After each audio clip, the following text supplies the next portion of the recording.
Existem poderes sobrenaturais capazes de predizer o futuro ou influenciar os fatos? Muitos médiuns, astrólogos e tarólogos acreditam nisso. Outros tentaram fornecer provas. Entre os que afirmaram possuir poderes ocultos está Aleister Crowley. Ele acreditava saber usar a força da mente para curvar qualquer pessoa à sua vontade. Um dia, na década de 1920, enquanto andava por Nova York com seu amigo William Seabrook, ele pôs seu poder à prova. Seabrook pediu por uma demonstração e... Então, Crowley apontou um cavalheiro que estava andando pela rua e disse, veja isso. Crowley começou a imitar o jeito de andar daquela pessoa e, de repente, Crowley caiu de joelhos e se levantou. O homem que ele estava imitando escorregou e caiu na calçada. Ele se levantou, olhou para ver o que tinha acontecido e não pôde entender. E essa foi uma demonstração dos poderes mágicos de Crowley.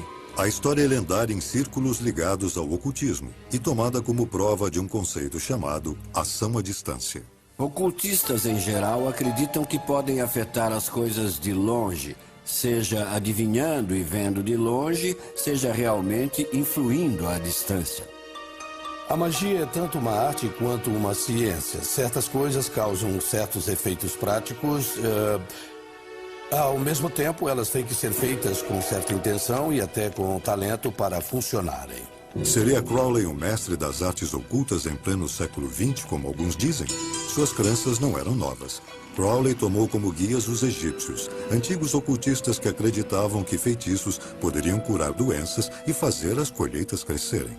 Muitas coisas que eram tidas como sobrenaturais passaram a ser aceitas como fatos. Isaac Newton acreditava que uma força invisível, chamada gravidade, mantinha os planetas em órbita em volta do Sol, o que é ação à distância. Mas Newton hesitou em divulgar sua revolucionária teoria da gravidade, temendo que fosse vista como magia. A ciência atual está esbarrando com ideias, lidando com a zona onde a magia, espiritualidade e religião se encontram. Pois são todas maneiras de tentar entender como o mundo funciona. Oculto significa secreto ou escondido, e seus primeiros mestres eram vistos como verdadeiros magos, mas também são os primeiros cientistas. Suas descobertas nas artes ocultas da astrologia e alquimia foram o berço das disciplinas científicas modernas. Voltando para os tempos antigos, não havia ciência. Então, os magos e os alquimistas e os proto-matemáticos também estavam fazendo ciência, assim como faziam literatura, filosofia, cosmologia e religião. Não havia separação entre essas coisas. Com o nascimento do que chamamos de ciência moderna, a ciência e o ocultismo seguiram por trilhas separadas. Muitos ainda veem o oculto com suspeita, mas a ciência moderna vem trabalhando à beira do sobrenatural, tentando desvendar mistérios que instigaram os primeiros magos. Físicos sérios estão considerando a viagem no tempo. Físicos sérios estão considerando universos paralelos. Físicos sérios estão tentando entender as 11 dimensões da teoria das cordas. E quando chega nesses domínios, você começa a olhar para o mito e para o pensamento mágico, o pensamento quase surreal, como um jeito de falar sobre tais questões. Foram os primeiros mestres ocultistas os guardiões de segredos que a ciência moderna está apenas começando a redescobrir? A trilha do ocultismo começa no Egito, 5.000 anos atrás, um pouco antes da ascensão dos grandes faraós, da invenção dos hieróglifos ou dos pictogramas. Os egípcios documentavam sua história e religião e desenvolveram sistemas complexos de astronomia, astrologia e geometria. Eles acreditavam que o poderoso conhecimento vinha do deus Thoth. Thoth, ou Tahut, era o deus egípcio da magia. E mais do que apenas o deus da magia, era o deus da escrita, da astronomia, da matemática e da ciência. Ele inventou a linguagem, inventou a escrita. Apenas sacerdotes com treinamento especial tinham acesso ao conhecimento secreto de Thoth. Imhotep, construtor da primeira pirâmide, foi um dos escolhidos.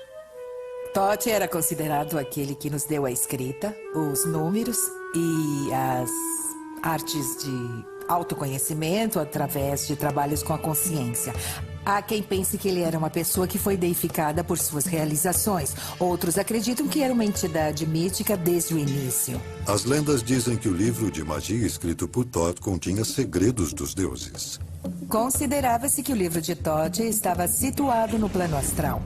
Ele não era um objeto físico, mas algo a que você só chegaria numa verdadeira viagem de consciência.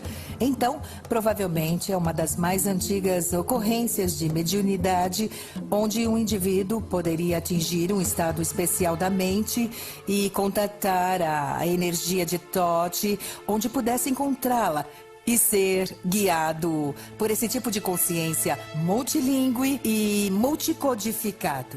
Se você for descrever o livro de Thoth, você pode muito bem olhar uma construção como a pirâmide ou a esfinge e dizer que os ensinamentos ali contidos são páginas do livro de Thoth. Portanto, todas as medidas, todas as palavras, todos os conceitos são parte do livro de Thoth. Mas o livro de Thoth jamais foi encontrado. O deus teria ordenado que fosse enterrado sob o Nilo e protegido seus segredos com uma maldição. Os arqueólogos modernos acabaram descobrindo que muito do conhecimento que os egípcios creditavam a Thoth foi criado pelos babilônios. Em 4.000 anos antes de Cristo, foram eles que calcularam os movimentos planetários, que inventaram o ábaco, o primeiro sistema de sequência numérica e as primeiras formas de astrologia e de astronomia. Essa informação se espalhou pelo Egito e ajudou a desenvolver uma das maiores culturas da história. Mas, assim como os egípcios, os babilônios atribuíam seu conhecimento ao divino. Todo templo era um observatório, era um local de astronomia para estudar os planetas. O conceito do divino é um modo de tentar entender a vontade dos deuses. E para tentar entender a vontade dos deuses, você precisa de algo para ler sobre eles. Alguma coisa que mostre o que eles fazem. Os babilônios usaram uma das mais antigas artes ocultistas para entender seu mundo: a adivinhação, ou acesso ao sobrenatural. Os movimentos dos planetas pelo céu costumavam ser considerados as pegadas dos deuses e deusas. E quando os planetas se alinhavam ou sofriam interações ou um retrocedesse enquanto o outro avançava, acreditava-se que tudo isso afetava o mundo. Começou na Idade da Pedra, quando os xamãs invocavam espíritos para garantir sucesso na caçada. Algumas pessoas que ganhavam a reputação entre os antigos de terem experiências místicas tornavam-se os representantes religiosos do clã. Essas pessoas teriam se comunicado pelas vias da imaginação, algo como um diálogo com os deuses ou diálogo com os espíritos, ou teriam afetado algum acontecimento. No Egito, a adivinhação se desenvolveu em um sofisticado sistema de rituais e cerimônias concebido para contatar os deuses que governavam nosso mundo. É claro que estavam tentando influenciar coisas como o sucesso nos negócios ou na colheita. Os egípcios recorriam a rituais, a encantamentos e a símbolos para transmitir todas essas coisas. O próprio faraó era o líder religioso, então ele era provavelmente o mestre praticante tanto da religião quanto da magia. Muito do que era chamado de magia cerimonial, como o preparo de feitiços e o uso de palavras mágicas e de encantamentos, veio dos egípcios. Quando os mercadores fenícios espalharam esse conhecimento pelo mundo mediterrâneo, a magia se disseminou. Eles codificaram um alfabeto que alinhava os sons da fala, o sistema numérico, os signos zodiacais, os planetas e os aspectos do céu. Então você podia, com esse alfabeto, conjurar palavras sagradas, podia contar, avaliar, calcular e podia usá-lo na astronomia. As origens sagradas dessas disciplinas foram gradualmente esquecidas. Em 1212 a.C., morreu Ramsés II, o último grande faraó do Egito. Exércitos invasores conquistaram o Império do Nilo. Seus segredos se perderam, mas não para sempre. Após o declínio da extraordinária cultura do Egito, outra civilização sobressaiu, a Grécia, no século VI a.C., com a ajuda de uma das mais pródigas mentes da história, Pitágoras. O nosso alfabeto, as construções que nos cercam e mesmo a música que ouvimos têm uma dívida com esse brilhante filósofo. Em sua busca por sabedoria, Pitágoras viajou incansavelmente, procurando por conhecimento oculto, que ele encontrou em escolas de mistérios distribuídas por muitas culturas diferentes. Pitágoras sintetizou os elementos dessas escolas numa nova disciplina, a filosofia. Em sua base estavam os números. Ele acreditava que matemática, filosofia e uma compreensão do divino eram inseparáveis. Não podemos dizer que ele originou nada, mas ele condensou e trabalhou o conhecimento daquele mundo e o trouxe para aplicações práticas. Pitágoras identificou os números como os elementos mais fundamentais da criação. Quando olhamos para a ciência da nossa época, percebemos que todo mundo está repleto de constantes matemáticas. Você tem o pi, tem a velocidade da luz, tem a força da gravidade. Então, a ideia de que os números descrevem o mundo é adequada. Em 518 a.C., Pitágoras abriu uma escola na região de Crotona, ao sul da Itália. Seus discípulos, cautelosamente selecionados, eram chamados de matemáticos. Sua iniciação era rigorosa, 3 anos introdutórios, seguidos de 5 anos de silêncio absoluto, mais 5 anos de treinamento. Só então, os estudantes estavam prontos para aprender os mistérios mais sagrados dos números. Ele queria produzir filósofos como ele, então era preciso ser circunspecto e ter muito autocontrole para conseguir ficar em sua escola. Pitágoras transformou o sistema numérico dos babilônios numa ciência sagrada. Eles pensavam que o número era como Deus. Então, conectar-se com isso era como conversar com Deus. E disso surgiu muito simbolismo, inclusive posteriormente a numerologia, a cabala e coisas assim. Pitágoras descobriu que as escolas de mistérios partilhavam a crença de que toda a criação se unificava em Deus. Ele fez uma obra enorme explicando o mistério dos números, mostrando como o 1 se divide e vira 2. O 2 encontra síntese e faz 3. E o 3 se rompe e vira as 10.000 coisas. E a mesma história você lê no I Ching e em outros documentos metafísicos antigos, porque todo mundo estava tentando entender como o número se relaciona com o todo. Muitos acreditam a Pitágoras e sua escola o desenvolvimento da numerologia e do eficiente alfabeto grego, posteriormente adotado por grande parte da cultura ocidental. Pitágoras também usou números para decodificar a música, que os gregos consideravam a linguagem dos deuses. Ele inventou o monocórdio, que definiu a proporção numérica das escalas musicais. Pitágoras acreditava ter solucionado os mistérios do universo. Mas também havia a ideia de uma música das esferas, a ideia de que o próprio céu estava tocando uma peça de orquestra. Os próprios planetas se arranjam em volta do Sol em intervalos harmônicos. A luz branca se refrata em cor em intervalos harmônicos. O som também é harmônico. Você sabe, a sequência harmônica que vem de uma determinada nota. As notas e os sobretons são todos governados pela mesma matemática. E foi Pitágoras quem articulou o cálculo harmônico para o Ocidente. Por fim, a exclusividade da escola de Pitágoras causou sua queda. Em 508 a.C., a escola foi incendiada. Chegou a um ponto em que suas escolas foram atacadas e destruídas, seus seguidores foram mortos. Pitágoras teve que fugir para o campo e morreu, e ninguém sabe o que aconteceu. Alguns acham que ele cometeu suicídio, mas é um mistério, ninguém tem certeza. A sociedade foi perseguida até sua extinção. Gerações posteriores de gregos se pautaram na filosofia de Pitágoras e Aristóteles a transformou em ciência. Mas então veio o cristianismo, e nos 1000 anos seguintes, a religião cobriu de sombras a ciência e o ocultismo. Durante os primeiros 15 séculos do cristianismo, o conhecimento ocultista ficou relegado à clandestinidade. Quando a consolidação judaico-cristã da espiritualidade ocidental se tornou o modelo obrigatório, a magia passou para a marginalidade e se tornou um assunto proibido e maldito. Os padres eram os intermediários entre as pessoas e o divino. O cristianismo também exerceu uma influência política sem paralelos. A igreja havia desenvolvido uma hierarquia, assim como a ideia de que Deus falava através do Papa, que transmitia seus desejos para os demais. A igreja também se firmou através de alguns monarcas. A igreja insistia em seu acesso exclusivo à autoridade divina. Como em qualquer situação, se todo mundo pode fazer, então você não pode dizer que seu grupo é bem especial. Por séculos, a Europa Ocidental viveu sob o controle da igreja. Na Idade Média, a magia se tornou um ato de rebeldia perpetrado como um ato anticristianismo contra a autoridade da igreja. A igreja perseguiu os ocultistas, condenando-os por acreditarem que o indivíduo poderia ter acesso direto a Deus.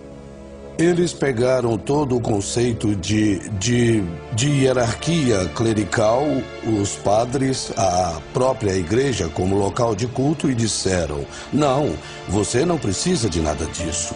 O que você precisa é procurar dentro de você pela faísca divina. Mas no século XIV, o ocultismo viria a se reerguer. Ironicamente, parte da responsabilidade disso coube à Guerra Santa da Igreja, as Cruzadas. Os monastérios do leste, na fronteira com o mundo muçulmano, haviam preservado textos antigos dos gregos e dos ocultistas.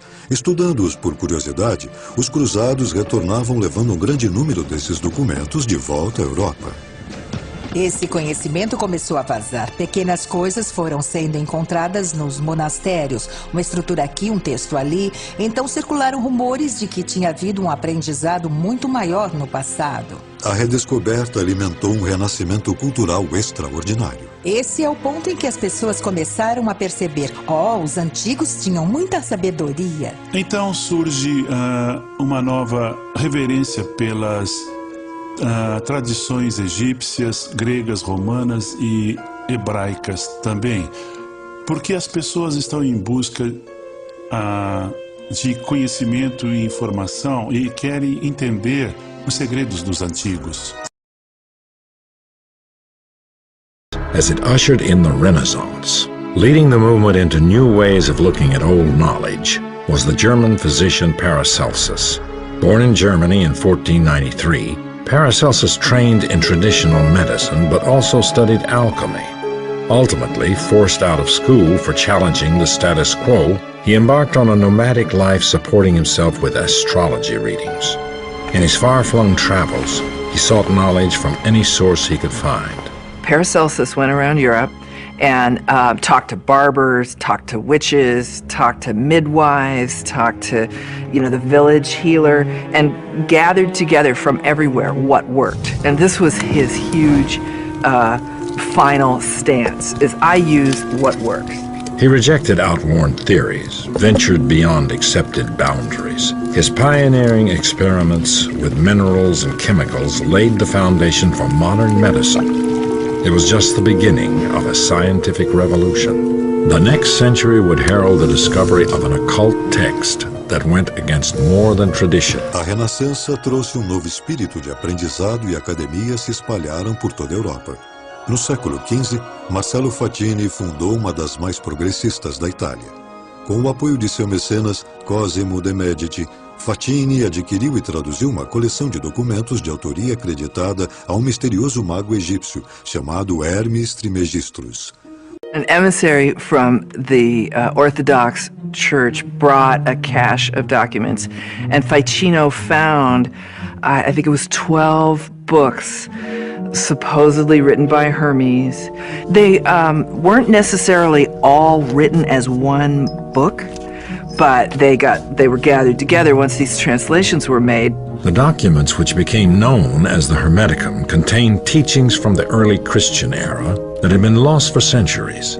Their pedigree appeared to be impeccable. The name of their supposed author, the mysterious Hermes Trismegistus, was a combination of the Greek god Hermes and the Egyptian god Thoth, the two greatest gods of Greek and Egyptian magic.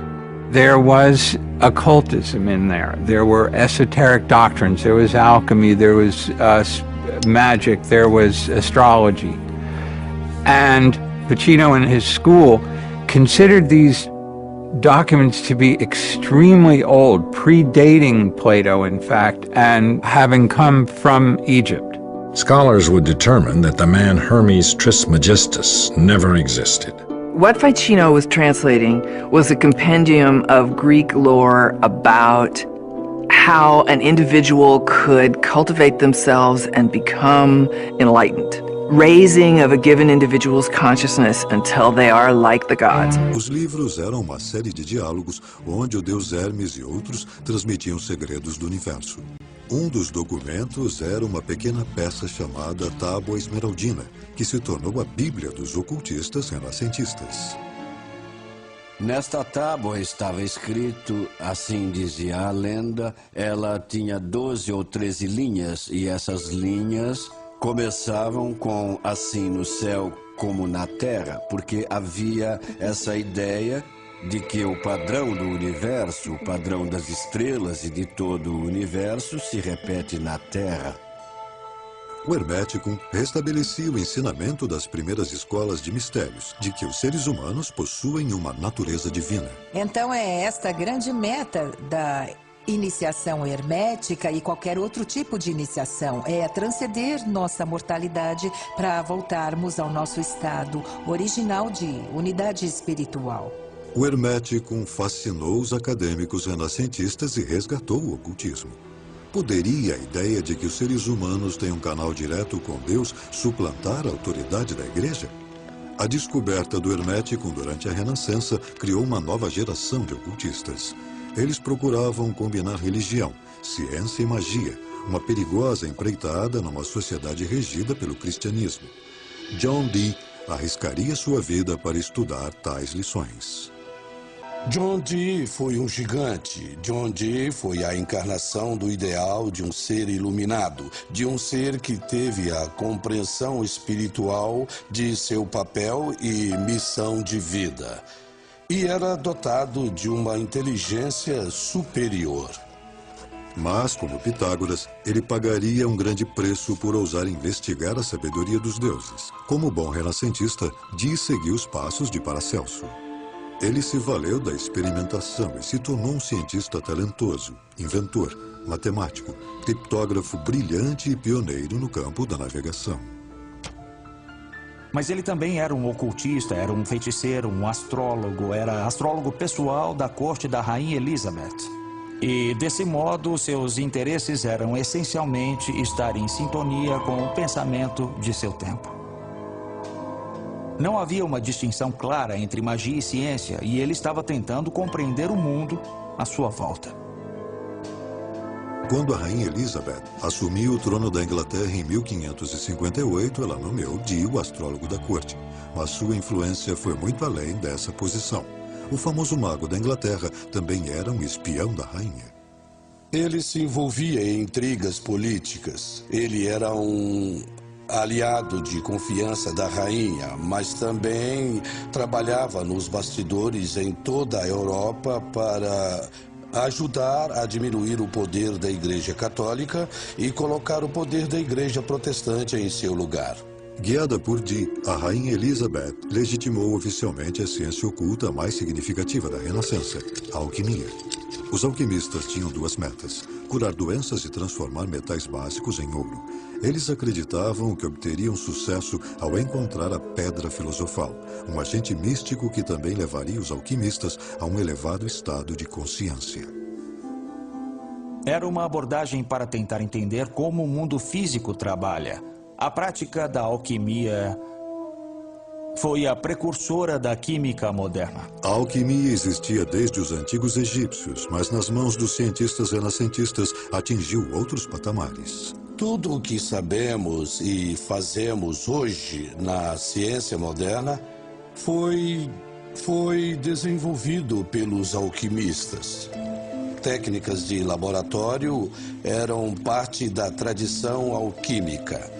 A observação de resultados e o método científico são filhos da alquimia. Os alquimistas estavam na vanguarda da ciência. Eles descobriram o fósforo, o zinco, a destilação do álcool, a natureza microscópica das doenças. Eles foram os primeiros a entender como o sangue circula no corpo. A igreja via seus experimentos heterodoxos e avanços científicos com suspeita crescente. Estavam acelerando o que a natureza faz, acelerando a velocidade da transformação dos metais, acelerando a velocidade da interação das substâncias e ampliando a consciência. E a igreja achava que você não podia acelerar as criações de Deus sem recorrer aos demônios. À parte seu trabalho com alquimia, a verdadeira paixão de Dee no ocultismo era a adivinhação. Ele acreditava que podia aplicar métodos científicos para se comunicar com seres sobrenaturais. A obsessão de Dee por contatar anjos teria consequências desastrosas. A arte de manipular objetos como ossos, folhas de chá e cartas de tarô vieram do leste muçulmano no século XIV e se tornaram um método popular de predição. Mas Dee usava um método chamado de cristalomancia. Confiava na bola de cristal para visualizar informações sobrenaturais. A cristalomancia é uma técnica muito antiga. Usa-se vidro, espelho, reflexo da água, tudo que tem uma superfície refletora. Tenta-se ver não apenas as coisas materiais, mas as coisas espirituais também.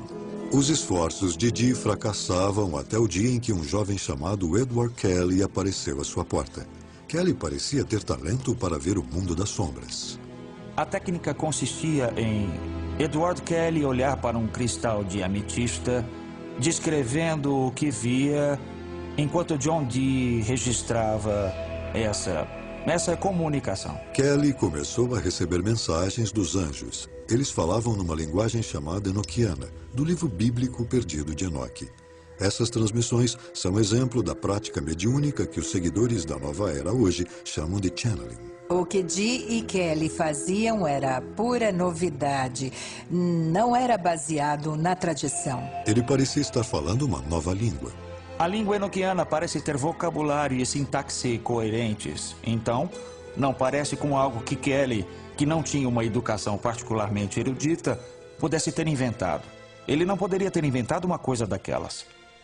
John Dee e Kelly viajaram pela Europa para divulgar suas descobertas, bem quando a Inquisição tomava medidas sérias contra os hereges. Bastava uma pequena mudança nas circunstâncias políticas ou religiosas para que algo considerado excepcionalmente maravilhoso fosse considerado demoníaco e perigoso. Dee voltou para a Inglaterra, onde descobriu que uma turba havia destruído sua inigualável biblioteca e seus instrumentos científicos e de ocultismo. Ele havia perdido sua posição na corte. O homem que começara como cientista influente da Renascença acabou sem um tostão, acusado de feitiçaria. A queda de John Dee foi o começo do fim para o ocultismo. As práticas foram taxadas pela igreja como obra de possessão demoníaca.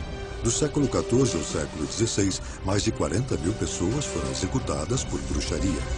As ideias ocultistas se enclausuraram nas sociedades secretas, como a maçonaria e a Rosa Cruz. Eles começaram a entrar em irmandades secretas e outras organizações porque eram ideias muito poderosas e perigosas. Perigosas para o status quo, perigosas para a religião dominante. Então, há elementos de segredo e de marginalidade associados a esses temas. Esses portos seguros começaram a florescer por toda a Europa. Sociedades secretas foram fundamentais para a nova era do iluminismo, que tomou a Europa no século XVIII e ajudou, inclusive, a fundar a democracia norte-americana. A participação nessas organizações caiu drasticamente em meados do século XIX, quando as pessoas se voltaram mais para questões cívicas do que para o ocultismo. Na zona rural de Nova York, duas irmãs inspiraram uma obsessão nacional com o ocultismo. A magia iria dominar a imaginação novamente. Em 31 de março de 1848, as irmãs Leah e Margaret Fox declararam publicamente que haviam entrado em contato com espíritos do além. Quase que da noite para o dia, os norte-americanos tornaram-se fascinados pela comunicação com os mortos. As irmãs Fox usavam uma técnica chamada sessão, que logo se tornou um dos passatempos mais populares do país. As pessoas se reuniam em quartos escuros com um médium que tentava entrar em contato com o mundo dos espíritos. Havia pandeiros e sinos que soavam e os médiums eram capazes de liberar ectoplasma pelas narinas e pela boca. Era uma substância espiritual que permitia aos espíritos dos mortos se manifestarem ou até aparecerem.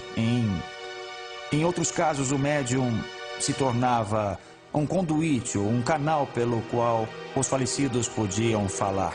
Muitos espiritualistas acreditavam que chegariam a uma prova científica da imortalidade da alma e ganharam um grande ícone quando a russa Madame Blavatsky chegou em Nova York no ápice da popularidade do espiritualismo.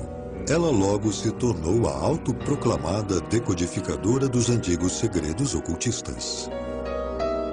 Ela cresceu numa maravilhosa biblioteca ocultista que seu pai havia reunido. Ela entendia as conexões entre diferentes culturas, ensinamentos espirituais e estava tentando corrigir os erros do cristianismo ao importar misticismo e espiritualidade de outras culturas. Nascida na Ucrânia em 1831, numa família da baixa nobreza, Blavatsky se casou cedo, mas abandonou o marido para passar 10 anos viajando pelo mundo. Ela afirmava ter estudado com místicos da Índia e do Tibete.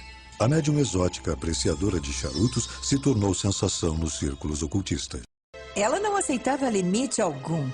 Ela era uma das pessoas mais eruditas que alguém poderia conhecer naquela época, mas ninguém entendia como um intelecto tão poderoso está num corpo de mulher, mudando tudo que se conhece e produzindo tamanha inspiração. As sessões de Blavatsky eram o assunto de Nova York.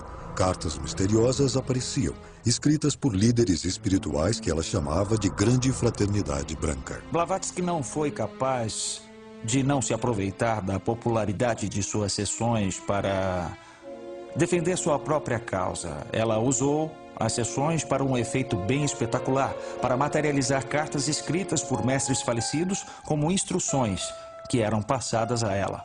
A fraternidade ditava os livros que se tornaram o fundamento de uma nova ciência do misticismo, a teosofia.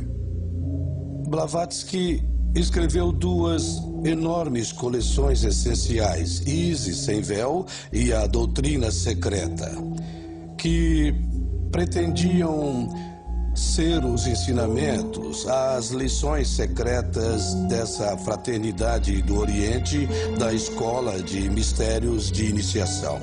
E ela transformou totalmente o panorama da civilização ocidental ao introduzir tais conceitos. Ela foi uma pioneira ao trazer ideias do esoterismo oriental para o Ocidente. Ela se focou nas semelhanças entre cristianismo, hinduísmo, budismo e outras tradições espirituais, defendendo que há, de fato, uma tradição por trás de todas as crenças espirituais do mundo. Blavatsky entendia seu trabalho como ciência espiritual e teceu conexões entre avanços científicos da época e crenças ocultistas. Ela divulgou a antiga visão mística oriental de que a essência do universo não é matéria, mas energia, o que antecipou descobertas da física moderna. Blavatsky também recuperou as crenças orientais de reencarnação e karma. Adquirindo rapidamente muitos seguidores, ela criou a Sociedade Teosófica. O termo teosofia que Blavatsky Ou a Sociedade Teosófica. O termo teosofia que Blavatsky cunhou vem de 2 palavras de origem grega. Uma é theos, que significa Deus, e sofia, que é sabedoria. Então, a Sociedade Teosófica ensinava a sabedoria sagrada. A Sociedade Teosófica se espalhou por todo o mundo e ainda existe em muitos países. Blavatsky foi saudada por seus seguidores como a mãe da nova era. Mas, apesar de seu grande carisma, ela foi vítima de seu próprio sucesso. Enquanto ela se tornava famosa, o negócio do espiritualismo e da mediunidade, em especial as sessões onde você contatava seus ancestrais, ganhou espaço em todo o mundo ocidental e ela achou que aquilo era charlatanismo. Então, ela quis representar um modelo que se destacasse daquilo e falasse a verdade dos grandes temas. Mas, infelizmente, no fim, ela se reduziu àquilo que tentava combater. Em 1885, Blavatsky foi investigada pela Sociedade Londrina de Pesquisa Psíquica. Eles concluíram que suas sessões eram armadas, que as cartas não apareciam magicamente do outro mundo. Haveria um aparelho com molas no quarto acima da câmara e bastaria que alguém colocasse uma carta no aparelho para ela deslizar de um andar ao outro e se materializar em suas mãos. Apesar de muitos seguidores devotos se recusarem a abandonar a teosofia, Blavatsky estava manchada pela fraude. Ela morreu logo depois. Seus seguidores estabeleceram um novo quartel-general na Índia, onde a teosofia prosperou.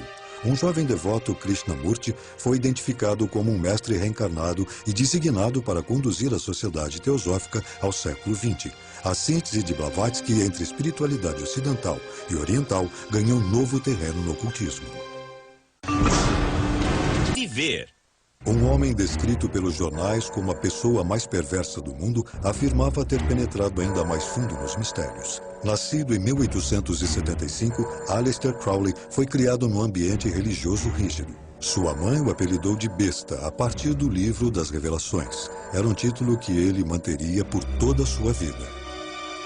Ele se identificava como o anticristo, como a força que varreria essa terrível programação cristã que deformara a sua infância. Crowley começou a estudar o ocultismo como membro da Aurora Dourada.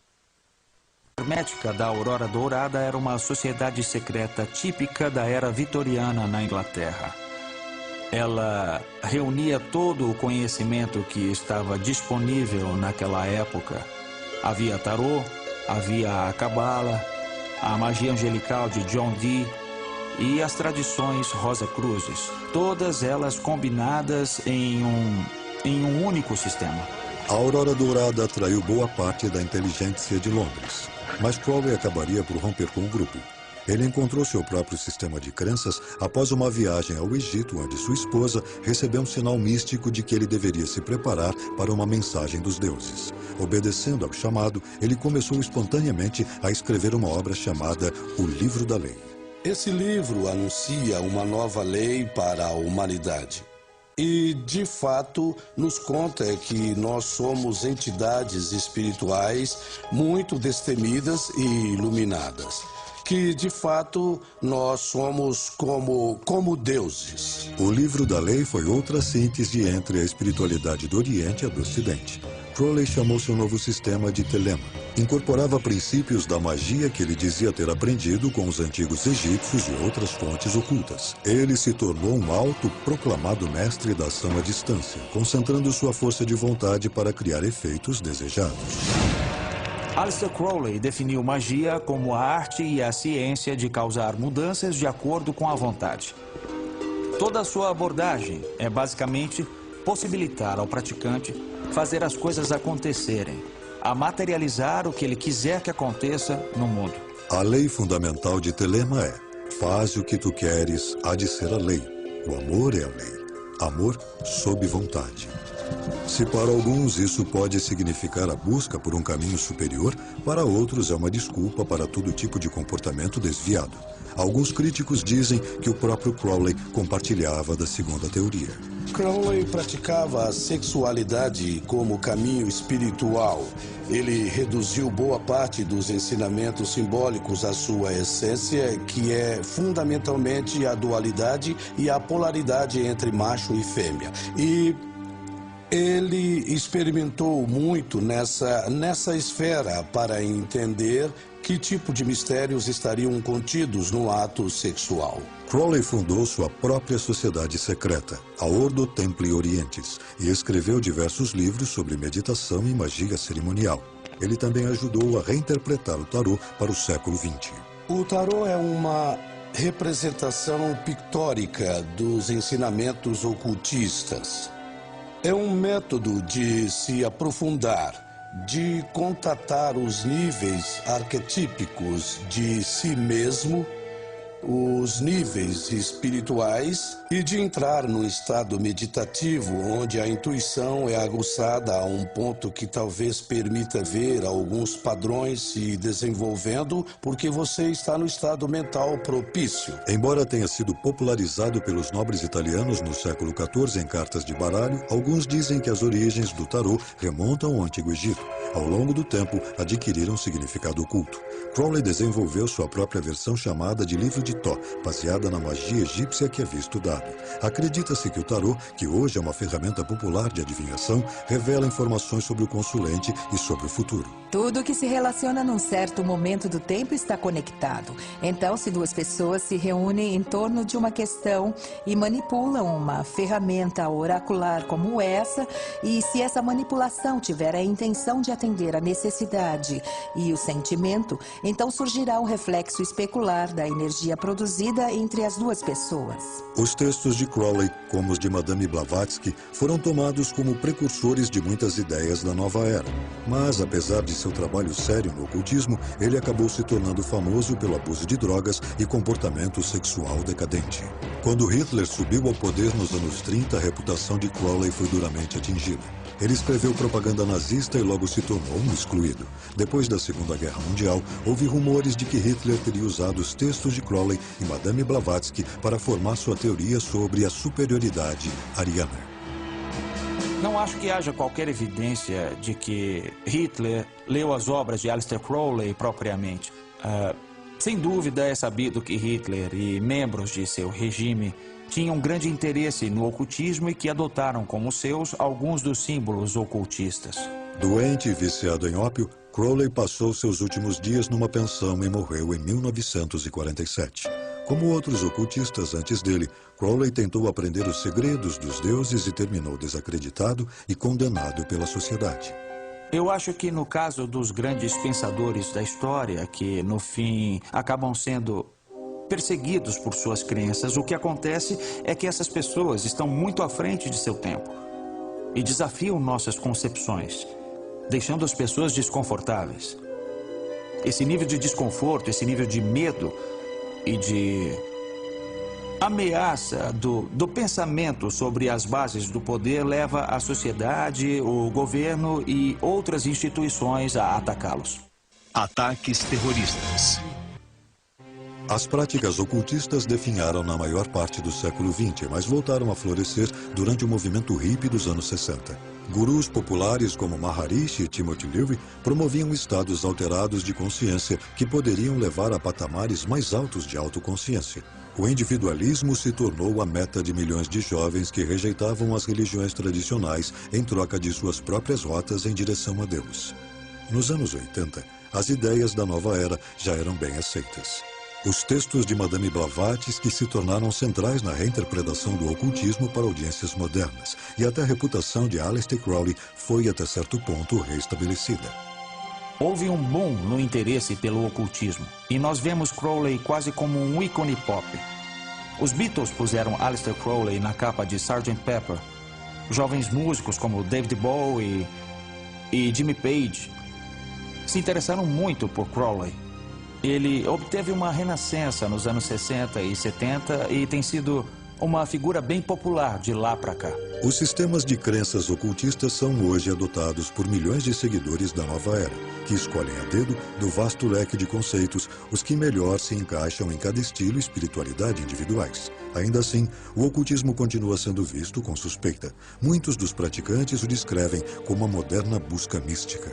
A busca mística é o processo pelo qual seres humanos, limitados pelo espaço e pelo tempo, podem transcender suas contingências e sua história e atingir uma consciência divina ou macrocósmica, e que é o processo de se tornar imortal, ou seja, deixar para trás o corpo físico para conseguir se identificar com esferas mais vastas da realidade. Estamos cercados de riqueza The material. holistic philosophy of New Age beliefs continues to grow in popularity. We're surrounded by material wealth and technology, and we feel like we've lost something. We've lost that connectedness. We've lost the understanding of our human roots. And a lot of the interest in New Age. O desejo de reconectar-se com essa história, de nos fazer sentir mais completos, mais espiritualizados, mais conectados, mais cientes da paixão e do significado da vida. E o que começou como magia ocultista influenciou o mundo da ciência. Há tentativas das mais legítimas de entender como o mundo funciona. Não haveria astronomia hoje em dia se os antigos astrólogos não tivessem estudado o céu. Não haveria química hoje em dia se não fossem os alquimistas. Havia segredos que eles pensavam se referir ao segredo da vida eterna. O segredo de se livrar das doenças, os grandes segredos de transformação, por exemplo, do chumbo em ouro, que não era a única meta. Talvez uma das transformações seria a do ser humano num Deus na Terra. E é uma coisa maravilhosa que agora tenhamos a física de partículas com pessoas pensando que a vida é pura energia. E que talvez haja uma conexão entre todas essas ideias. Talvez o poder de se tornar Deus seja a habilidade de transformar a si mesmo. A medicina e a ciência se beneficiaram do legado do ocultismo. E no futuro, o que chamamos de magia pode ter um papel em descobertas ainda maiores. No campo da ciência, temos uma cultura de especialistas muito focados em áreas particulares. Então eu acho que alguma coisa da natureza holística do passado é necessário para fazer a revolução que nós ainda não conseguimos fazer na ciência. As crenças podem nos cegar. Sejam crenças religiosas ou crenças científicas. E o grande mérito dos experimentos ocultistas é nos manter abertos para todas as possibilidades. Apesar do progresso feito pela ciência, o mundo moderno ainda tem muitos mistérios que talvez nunca se expliquem. É o incognoscível, é um mistério. E o mistério é o centro da busca espiritual. Mas também é o centro da busca científica e da busca artística. É para isso que estamos na Terra, para perseguir esse mistério. Como os primeiros ocultistas, os cientistas modernos vão continuar procurando maneiras de adivinhar os mistérios do mundo e as forças que o criaram.